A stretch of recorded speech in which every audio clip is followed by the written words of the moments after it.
Hi, I'm Greg Dell, and today I'm here with Cesar Gavidia, and we're going to talk about the attending physician statements that are required in a long-term disability insurance claim, as well as short-term disability insurance claims, and some of the problems that we usually see when it comes to filling out an attending physician statement.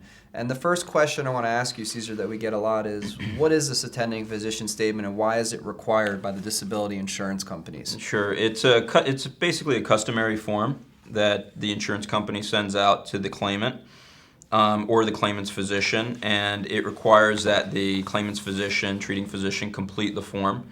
And it depends. Sometimes they go out on a monthly basis, sometimes on a quarterly or semi-annual basis, but there's some frequency to it usually.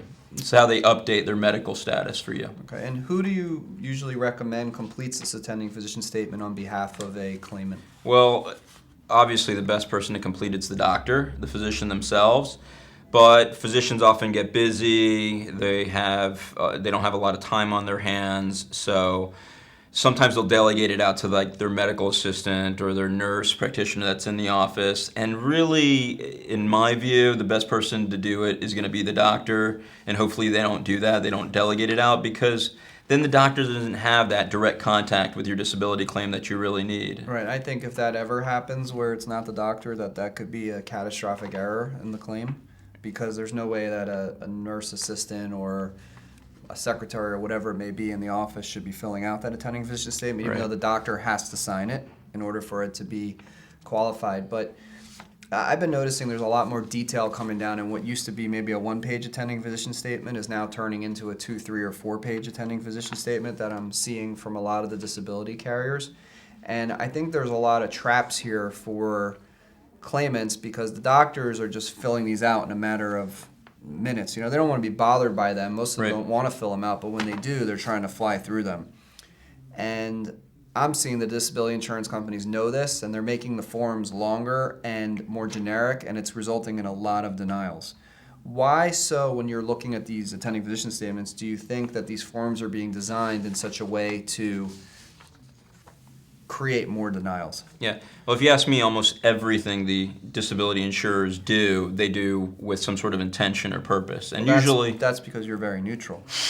you're right. Exactly. That's because I don't have any bias whatsoever. Right. But Okay. yeah, they're basically geared and formed, created in a way so that there's limited amount of information that could go into it. The lines are like, barely just a couple of centimeters apart. There's not a lot of information, and you're right, the doctors want to speed through it and get it done as quickly as possible, because there's nothing more that doctors hate than filling out forms. And then the minutia and the detail that they're asking for here, like how long can you sit, how long can you stand, walk, crouch. Really, sometimes the treating physician doesn't feel comfortable or isn't equipped to deal with those types of answers, because that they may say, well, that's really more an occupational therapist or an occupational expert who should talk about that, because all they're there to do is diagnose the problem and treat it. Well, it's like, how is the doctor supposed to know how long a claimant who has degenerative disc disease in their back or their neck can sit, how long they can stand during the day, how long they can walk during the day? I mean, the claimant should be answering that question as to how often can they sit, stand, walk, Right. crouch, put their hands above their head. The better question for the doctors are, what are the restrictions and limitations? How would you limit the amount of walking they do, the amount of sitting, a lot of standing? Can they do it continuously for at least 4 hours a day, 5 days a week? And when I look at recently, like a MetLife disability claim form that came in, and they say to the doctor, how many hours in a workday can your patient sit? Hours, 0 to 8, continuously or intermittently.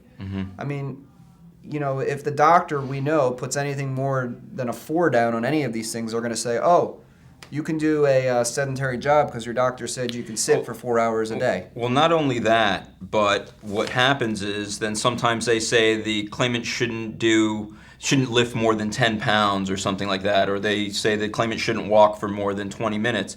And what's the next thing they do? They put them on surveillance. They have them Right. walking in the grocery store for 30 minutes, or they have them lifting a couple of grocery bags, and then they send that video to one of their in-house doctors, and then they say, well, look at this. This is all inconsistent with what you're reporting and with what the physician's recommending or Right. what his restrictions are. Well, I think a claimant, every time they get one of these, and I've been looking down and I'm holding one of the recent attending physician statements, which has been modified by MetLife, but a disability claimant should be very, very cautious whenever they get one of these and really put a lot of thought into what's going to go into this and do everything possible to make sure that the doctor fills it out the way it should be. Now, when we represent claimants, which we do monthly claim handling and help hundreds of claimants on a monthly basis to complete forms just like this attending physician statement, we work very closely with the claimant and the doctor and reviewing all of the other medical records to make sure that what goes in that attending physician statement is going to be consistent with every single thing that you as the claimant